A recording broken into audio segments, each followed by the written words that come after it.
online. Bueno. Ya vamos a asegurarnos de estar saliendo.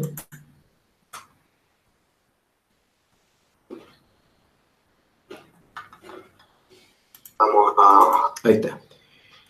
Ya, le decía recién a la Dani que entre el sándwich que se tomaron algunos, ¿cierto? De que como mañana es feriado hoy día no trabajaron, y entre el frío también, se afectó la asistencia presencial.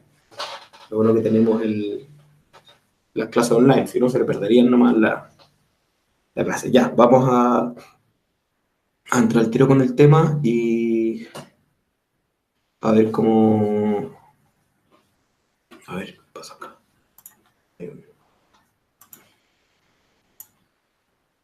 Ahí sí, ya. ¿Se ve? Ahí sí. Ya, esta es la semana 33, ¿cierto? El correspondiente al 33 de las porciones. Y yo luego, esto es súper divertido porque luego de que escogí el verso, me di cuenta que era el que escogí el verso 33 de la porción. ¿Sí? No me había dado cuenta. O sea, escogí el verso, nomás después vi que era el número 33, que es el mismo número de la porción, 33. Y que además, coincidentemente, tiene que ver con la festividad del miércoles. Que el miércoles de la noche es Lag BaOmer, el 33 del Omer, que es el día en que murió el autor del Zohar, Rabbi Shimon Bar Yochai. ¿Cachai? Entonces lo tomé como una señal, porque si lo que estamos estudiando es el Zohar, ¿cierto? Y la energía de esta semana es la porción número 33, ¿sí? Y justo sin querer, la porción que escogí para enseñarle es la número 33, hay una clara como alusión cósmica a la importancia de esta semana asociada a la energía de Rabbi Shimon Bar Yochai, ¿cierto? De su muerte. Que recordemos que para los cabalistas, y de hecho yo estoy seguro que de ahí sacó la idea, o de por ahí, sacó la idea George Lucas para sus películas Star Wars, donde dicen que los Jedi son más poderosos cuando mueren que cuando están vivos. ¿Sí? Porque en la Kabbalah se enseña eso, o sea, un justo cuando muere alcanza un nivel que nunca pudo haber alcanzado estando vivo, como consecuencia de lo que hizo estando vivo. Sí, por eso es tan importante durante la fecha de la muerte de los justos, conectar con esa energía, conectar con la energía de tal o cual justo. Y justo este miércoles en la noche tenemos, perdón, el miércoles en la noche tenemos el día 33 del Omer, y estamos estudiando la porción 33 de la Torá, y justo el verso 33 de la porción 33. ¿Ya? Así que no puede ser coincidencia que haya escogido este verso. ¿Sí? Ya, vamos a, como hacemos siempre, a tomarnos unos segundos de silencio para poder enfocarnos y despejarnos, y luego vamos a empezar a comentar lo que tenemos que aprender esta semana.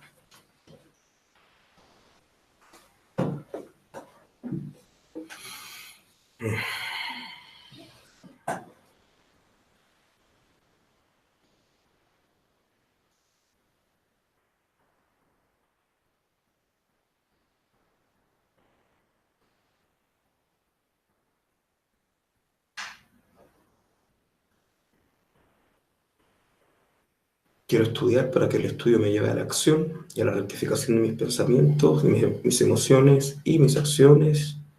Que esa sea su voluntad, quien y razón. Amén. Muy bien, entonces, la porción de esta semana se llama Bejucotai. Bejucotai, que significa literalmente, o sea, la palabra Bejucotai está compuesta de tres palabras. ¿Sí? La palabra Be, que significa con o en, Be, significa con o en. La palabra Jukot, ¿sí? Te vamos a explicar ya lo que significa, ahí me voy a extender. Y la terminación Ai, o la I, que significa mío. Mío. Jukot se puede traducir de manera simple como estatutos. La palabra jukot se puede traducir como estatutos. Por lo tanto, bejukotai significaría literalmente en mis estatutos. ¿Sí? En mis estatutos. Para poder entender qué es lo que es un estatuto, tenemos que repasar un tema que ya lo hemos visto, pero que nunca está de más, que tiene que ver con las mitzvot de la Torá. Sí, hemos dicho que en la Torá están, ¿cierto?, codificadas, ahí expuestas, todas las acciones, ¿cierto? Y las abstenciones que cuando un ser humano las hace a conciencia, puede conectar con algún tipo de luz espiritual. ¿Sí? Dijimos que, ¿se acuerdan cuántas son en total? Las mitzvot. 613, muy bien, qué atentos, buenos alumnos. 613, ¿cierto? Y de esas 613 hay 365 abstenciones y 248 acciones. O sea, un ejemplo de abstención sería no robar. O sea, quien a conciencia, no porque no tiene oportunidad de robar, sino que quien a conciencia, teniendo oportunidad de robar, no roba, eso es simplemente que se abstiene de hacerlo, le conecta con un grado, un intelecto espiritual divino y con luz espiritual. Esa es una abstención. Ahora digamos una acción. Por ejemplo, honra a tu padre y a tu madre. Entonces la persona que le habla con respeto a sus padres, que le habla con honor, que le agradece que lo haya traído al mundo, esa acción a conciencia también lo conecta con algún aspecto espiritual importante. Entonces tenemos, esa es la primera clasificación de las 613 mitzvot. 365 abstenciones, 248 acciones. Ahora, lo interesante es que cuando uno revisa los libros de anatomía antigua, que tenía los libros hebreos antiguos de anatomía, dicen que el cuerpo tiene en total de 248 órganos vitales, considerando los ganglios, el cerebro, los ojos, la lengua, ¿sí? 248, y 365 conectores vitales, nervios, tendones, venas, etc.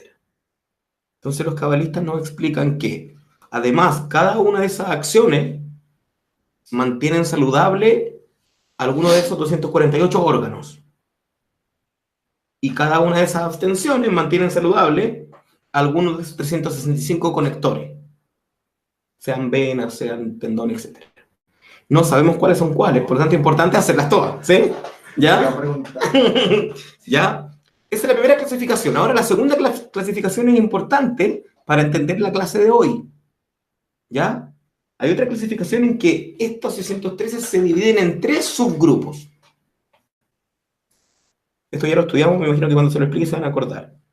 El primer grupo se llaman los mishpatim, ¿sí? Que son las mitzvot que tienen que ver con la convivencia social, ¿cierto? Mishpatim viene de la palabra mishpajá, significa familia, y tiene que ver con todos los mandamientos, sean abstenciones o acciones, sobre todo las mitzvot, que tienen que ver con las relaciones humanas. No robar, no mentir, no adulterar, no desear a la mujer del prójimo o al hombre del prójimo también. Todo lo que tiene que ver con, no sé, pagar los impuestos, devolverle al otro lo que te prestó, etc. Relaciones humanas. Están además de los mishpatim, lo que se llaman los edot. ¿Qué son los edot? Son las mitzvot que independientemente de cuál sea su fin original, generan lo que se puede llamar como un testimonio. O sea, hacen que la gente te vea distinto. Por ejemplo, bendecir al comer. Ya sabemos que bendecir al comer tiene una carga espiritual positiva, ¿cierto? Pero además, cuando alguien te ve hacerlo, tu acción hace que el otro vea que tú eres distinto.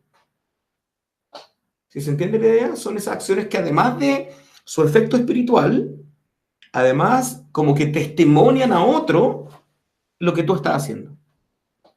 ¿Sí? Y luego están los jukot, que son de los que se trata esta porción. ¿Qué son? aquellas leyes que están en la Torá, ¿cierto? Aquellas mitzvot, que no está explicado el por qué ni el para qué, pero que tenemos que hacerla igual porque si están ahí, significa que hay un beneficio y una razón de hacerla. Son los que podríamos llamar las mitzvot irracionales. Ahora, por supuesto, si uno estudia y ve la Kabbalah te va a decir por qué. Pero que en la Torah no está explícito. Por ejemplo, en la Torah dice, no cocerás al cabrito en la leche de su madre.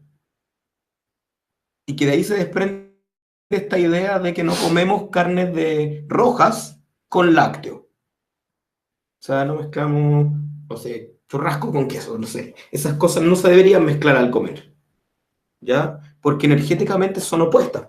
Es como la carne de vaca, ¿cierto? Que es consecuencia de una muerte, es pilar izquierdo, es Geburá, ¿sí? O sea, hubo una acción de Geburá para poder obtener ese alimento. Pero la leche es vida. O sea, la leche es natural de la vaca, es pilar derecho. Entonces, cuando alguien mezcla estos dos, se provoca un cortocircuito porque no hay un punto de intermedio, no hay diferente.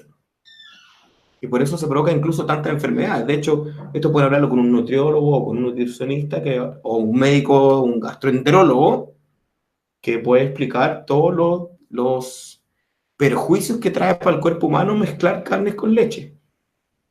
Por lo siguiente, este es un ejemplo para que lo entiendan.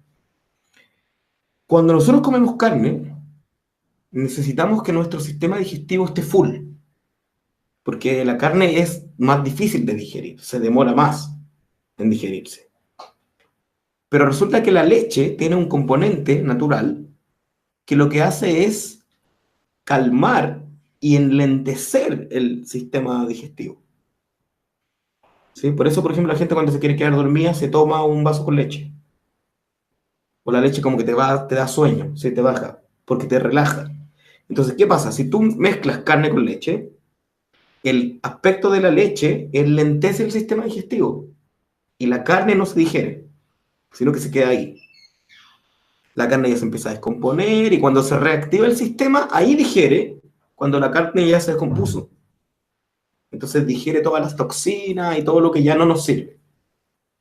Ya, esa es la explicación que nosotros entendemos hoy día. Pero la Torah no dice eso. La Torah siempre dice no lo coman juntos. Sí, esos son los jukot.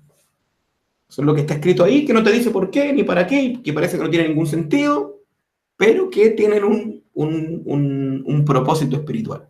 O como hablamos del diezmo. O sea, ¿qué sentido tiene que yo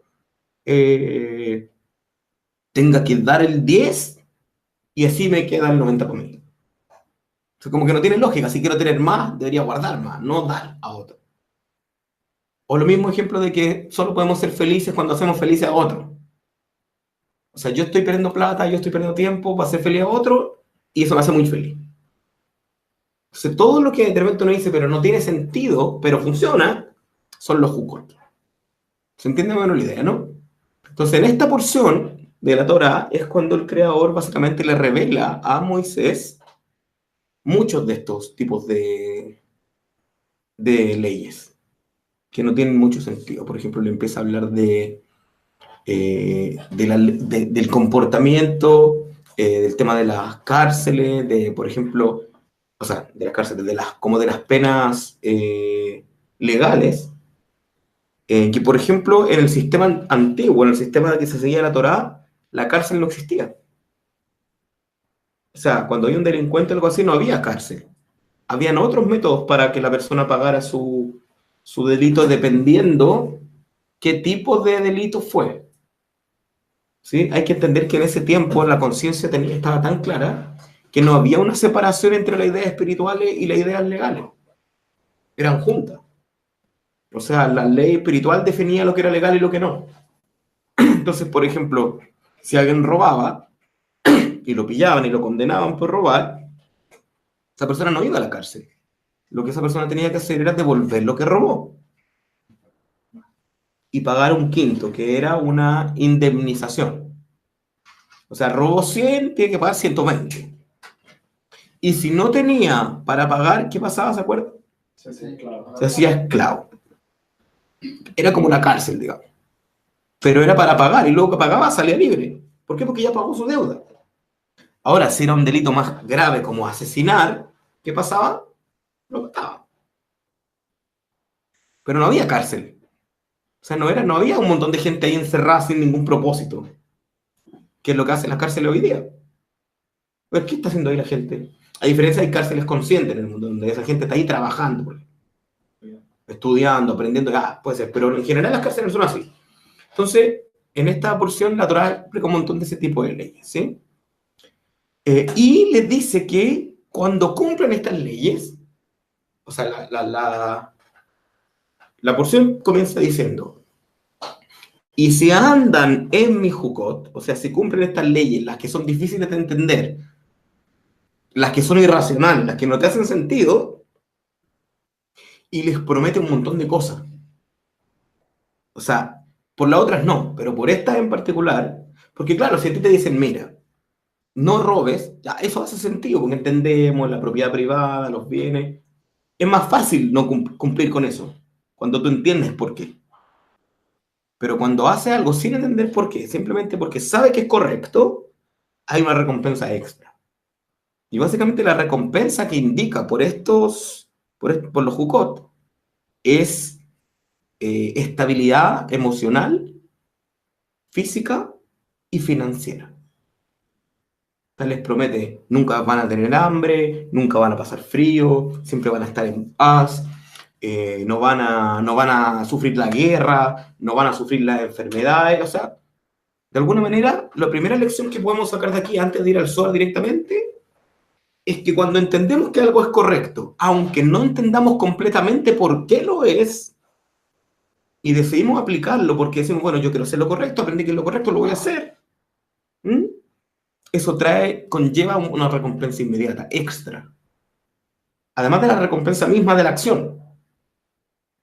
Por ejemplo, ya, ¿qué dijimos? El diezmo. El diezmo es una mitzvah de este tipo. ¿Sí? Y que tiene un propósito, que es cuidar nuestras ganancias. Esa es la recompensa. ¿Sí? No tiene lógica. No tiene lógica que si yo quiero mantener mi plata, pierda un poco de mi plata. Pero así funciona. Y así ha funcionado por miles de años.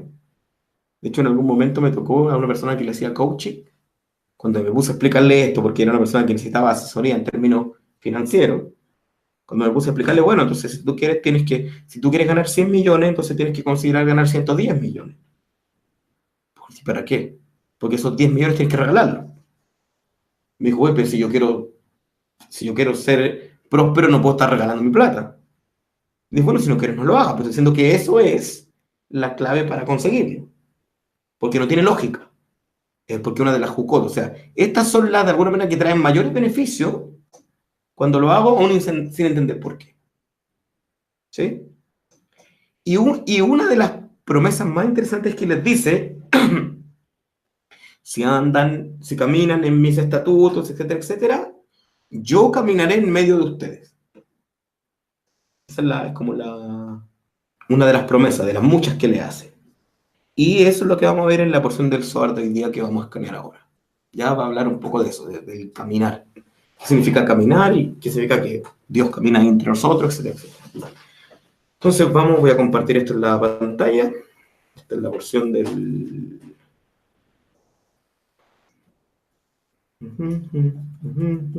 Acá está. Esta es la porción de Jucotai, verso 33, como les dije al principio. Para los que me preguntaron, el miércoles, aprovechando que me acordé del 33, el miércoles la celebración no es aquí, porque nos vamos a hacer una fogata aquí dentro. ¿Sí? La celebración va a ser en la casa de María José, ahí en el metro Villafrey, en Irarrázaval. ¿Sí? Para los que quieran participar, para que se inscriban y que sepan que no es aquí en la sede, sino que allá. Bueno, también la vamos a transmitir online si no pueden ir. Ya vamos a ir a hacer encender la fogata de Rabbi Shimon. Ya, vamos a escanear entonces esta porción, la porción verso 33 de la porción de Jucotai. Vamos a ir leyendo lentito, conectando con esta energía, la energía de esta semana.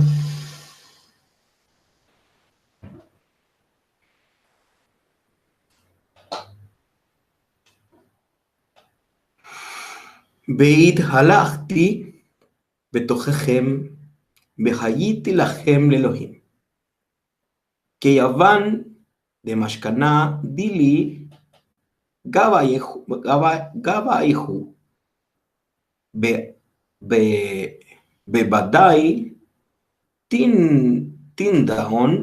tindeon de ana azil imchon kama de at amar כי השם אלוהיך מתהלך בקרב בחניך להצילך, ולתת אויביך לפניך, בחיה מחנה קדוש.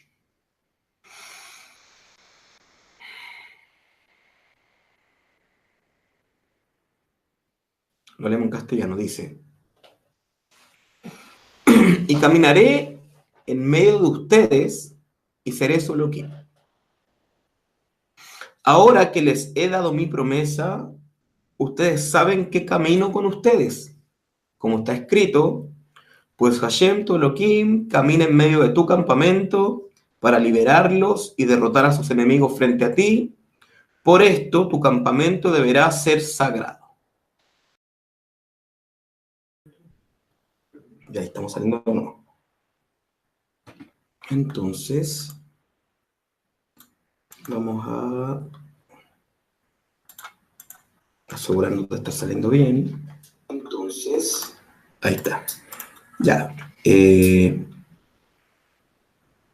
Bueno, estas cosas pueden ocurrir y vamos a resumir lo que habíamos explicado hasta acá antes de que nos diéramos cuenta de que se cortara. Básicamente dijimos que caminar, de acuerdo a la Cábala, significa nuestra vida, nuestras acciones que nosotros hacemos. Y ese camino no es válido si no sé a dónde voy. O sea, solo se dice que estoy caminando si sé para dónde estoy yendo. ¿Sí? Y que ahí tenemos que hacer un par de preguntas, dijimos. La primera es, ¿sé a dónde quiero ir? O sea, ¿sé cuál es mi camino? Si la respuesta es no, tengo que parar y de inmediato preguntarme, o sea, ¿hacia dónde quiero ir? Si la respuesta es sí, entonces tengo que evaluar mi vida y preguntarme, ¿de todo lo que hago en mi vida, me lleva a ese camino o no? ¿Sí? Si me lleva, buenísimo, sigo en ese camino y sigo avanzando, trato de mejorar. Si no me lleva, tengo que preguntarme, bueno, entonces, ¿qué tengo que hacer? Pues, o sea, ¿qué estoy haciendo mal si sepa dónde quiero ir y mi vida está yendo por otro camino? Como el ejemplo que pusimos de la persona que quiere ser mamá, pero lo único que está preocupada es de desarrollarse financieramente. Que no tiene ningún problema de desarrollarse financieramente, pero si lo que quiere es ser mamá, entonces tiene que empezar a trabajar en ese camino. Y después estábamos diciendo que también es súper importante que nuestro camino vaya acorde con las leyes espirituales.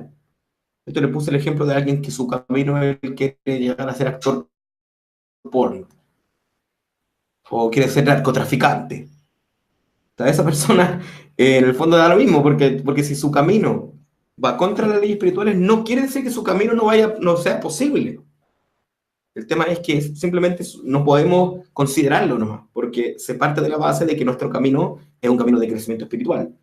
Y aunque lo que nosotros podamos estar evaluando en esto es, ya sea mi vida financiera, ya sea mi vida amorosa, ya sea mi vida personal, tengo que considerar el conocimiento espiritual para poder ir por ese camino. ¿Bien? Ya. Dijimos que como consecuencia de que entonces caminemos conscientemente y caminemos en un camino bien escogido, un camino correcto, y hagamos las acciones que nos llevan a ese camino, como consecuencia de eso está escrito ahí, caminaré en medio de ustedes y seré su Elohim. Y explicamos que en medio de ustedes, en hebreo se dice betojejem, que significa adentro de ustedes. ¿Sí? O sea, no en medio de las personas, sino que adentro de las personas. Entonces, como consecuencia de que nosotros caminemos en el camino guiado por las leyes divinas y sepamos para dónde vamos, el Creador se va a manifestar adentro nuestro. ¿Sí? Eso es lo que dice. Caminará adentro nuestro. O sea, se va a mover en nuestra vida. Pero en particular dice, y seré su Elohim, que lo traducen realmente como seré su Dios. Pero sabemos que en la Torá aparecen 10 formas distintas en las que se nombra al Creador. 10 nombres distintos. Y cada uno de esos 10 nombres aluden a diversas o distintas manifestaciones del Creador. Todas son manifestaciones de distintos atributos del Creador. Entonces aquí podría decir que seré su todopoderoso, no sé, que ese es la palabra hebrea Shaddai, ¿sí? Pero ocupa la palabra Elohim. Y Elohim, que se traduce como Dios, es el nombre sagrado asociado a la Sefirá de Yeburá. Eso es súper importante. Entonces aquí la promesa que hace el Creador de que como consecuencia de que yo camine en el camino correcto y de que tenga claro dónde quiero ir y me esfuerce para llegar allá, la energía divina se va a manifestar en mí, en particular aplicando la energía de Geburah. ¿Sí? Y esto es súper importante entenderlo, porque Geburah, ¿cierto? Su primera manifestación de energía es deseo de recibir. ¿Sí? Si nosotros decimos que el creador se va a manifestar, que el creador se va a manifestar en nosotros como deseo de recibir, vamos entonces a entender que ahí ya no va a ser el deseo de recibir natural, que es el del ego, sino que se va a expresar en nosotros un deseo de recibir divino, que es básicamente el deseo de recibir para poder compartir. ¿Sí? O sea, cuando yo escoja cumplir un camino y me esfuerce por cumplir mi camino, se va a empezar a manifestar en mí un deseo genuino de recibir espiritualmente y no solo de recibir los beneficios materiales o, etcétera, o de satisfacción personal. Y fíjense que dice, pues ahora que les he dado mi promesa, o sea, ustedes saben que camino con ustedes. O sea, como le hice la promesa, y ustedes andan en el camino, entonces yo camino con ustedes. ¿Sí? Como solo que, ¿qué significa esto? Esto, primero, como todo, como deseo de recibir. Pero en este caso, el deseo de recibir, no del ego, sino un deseo de recibir rectificado, que es el deseo de recibir del alma. ¿Sí? Yo entiendo esto como que lo que va a ocurrir en nosotros es que nuestro deseo de recibir se va a aclarar. Y voy a poder ver que en todo aquello que deseo recibir de la vida, ¿cuál es la energía espiritual que yo estoy deseando a través de eso? Les voy a poner un ejemplo. Esto ya lo hablamos más de una vez, pero por ejemplo, si alguien dice, no, mira, mi deseo es casarme. Mi deseo es casarme. Uno podría cuestionarlo y decirlo, o sea, tu deseo es estar con otra persona delante de un juez y firmar un papel. Porque eso es casarse, ¿o no? Eso es casarse. ¿Eso es lo que tú deseas? Lo más probable es que la persona te diga, no, o sea, lo que yo quiero es tomar un compromiso de por vida con alguien y construir una vida y una familia, bla, bla, bla. Entonces, el deseo de casarse es una cáscara de un tipo de experiencia que quiero vivir y por lo tanto de un tipo de energía que quiero recibir. Cuando yo encojo mi camino de acuerdo a las leyes espirituales, me comprometo con él y empiezo a caminar en ese camino, entonces se me empieza a aclarar cuál es la energía espiritual que estoy persiguiendo por medio de las metas que estoy persiguiendo. ¿Se entiende? Por ejemplo, alguien que persigue ser estable económicamente. ¿Qué puede estar persiguiendo en términos espirituales? ¿Qué se le ocurre? Tranquilidad. Tranquilidad, estabilidad. Estabilidad para otra persona. Sí, puede también estar persiguiendo la estabilidad para su pareja, para sus hijos, para su vida. Entonces, el primer paso de esto, la primera respuesta divina a que nosotros aclaremos nuestro camino, es que nuestro camino se aclare más aún. ¿Se entiende? Como un círculo virtuoso.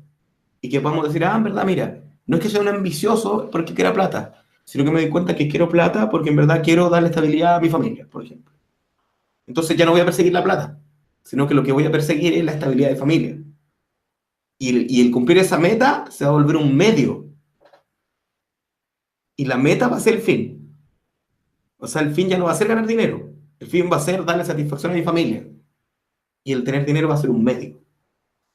Disculpa, forma de ejemplo, es como alguien que dice, yo quiero ser el dueño de una empresa.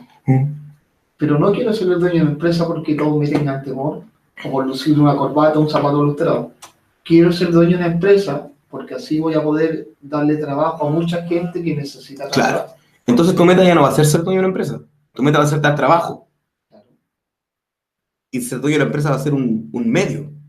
alcanza los fines. ¿Se entiende? O sea, se te va a aclarar más aún tu camino. Tú pensabas que tu camino era tener una empresa, pero te diste cuenta que tu camino no. Tu camino te lleva a dar trabajo a otras personas. ¿Y dar empleo también es una justo? No necesariamente, no necesariamente, pero dar empleo es una de las formas que más abundancia trae. ¿Te acuerdas que explicamos la semana pasada que una de las formas de hacerse de acá? Sí, sí. ¿Sí? Ya. Y después cita otra parte de la Torah que esto es muy interesante porque aquí le suma otras cosas que son consecuencias de que yo escoja mi camino correctamente y lo siga de manera fiel. Dice, pues Hashem Solokim camina en medio de tu campamento. Antes digamos, porque dice para qué. Dice para qué camina. Dice que caminaré en medio de ustedes y después dice para qué. El hecho de que camine en medio de nosotros como Elohim, ya explicamos, tiene que ver con rectifica nuestro deseo de recibir y nos muestra cuál es el fin espiritual que perseguir. ¿Sí? O sea, se aclara nuestro camino más aún. Ahora, además Geburá, la energía emocional interna de Geburá es el respeto. Es el respeto. Entonces, ¿qué ocurre cuando tú escoges un camino? Y sabes que es y empiezas a escoger tus acciones y solo las acciones que te llevan a ese camino, entonces, ¿qué aumenta dentro tuyo? El respeto por ti mismo. Te empiezas a respetar a ti mismo y por lo tanto empiezas, por ejemplo, a respetar tus límites, empiezas a ponerle límite a los demás, a los que te roban la energía, o empiezas a ponerle límite a los que te quieren ir en contra tuya, a los que te quitan tiempo, a los que te quitan espacio, empiezas a respetarte. Y como consecuencia del respetarte surge la autovaloración. Y te empiezas a ver como alguien valioso e importante. ¿Bien? Luego dice Hashem Elohim camina en medio de tu campamento. Sí, ya sabemos que camina con nosotros porque ya escogimos nuestro camino y queremos cumplir con él. Y cada día evaluamos qué acciones hacer para llevar a nuestro camino. Y dice entonces, para liberarlos y derrotar a sus enemigos frente a ti. Entonces aquí le agrega algo más. Que como consecuencia de que yo escoja mi camino, ¿cierto? Las dificultades que se presenten, no me voy a tener que hacer cargo yo. Se va a hacer cargo el sistema solo. ¿Se entiende? O sea, yo solo voy a tener que dedicarme a ser fiel a mí mismo, a mi camino.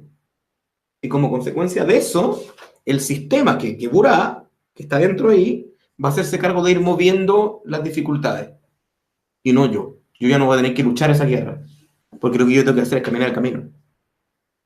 ¿Sí? Y dice, por esto tu campamento deberá ser sagrado. Y aquí esto, el sagrado cierra el círculo, porque ya explicamos que ser sagrado, una persona sagrada es una persona básicamente que quiere parecerse a Hashem, ¿cierto? O sea, quiere compartir altruistamente, desea dar desinteresadamente, pero además es una persona, y esto lo vimos hace un par de clases atrás, que ser sagrado tenía que ver con reconocer en que eres único. Entonces aquí, en este sentido, ser sagrado en el propio camino quiere decir, en resumen, lo de esta clase, es un llamado a ser fiel a ti mismo.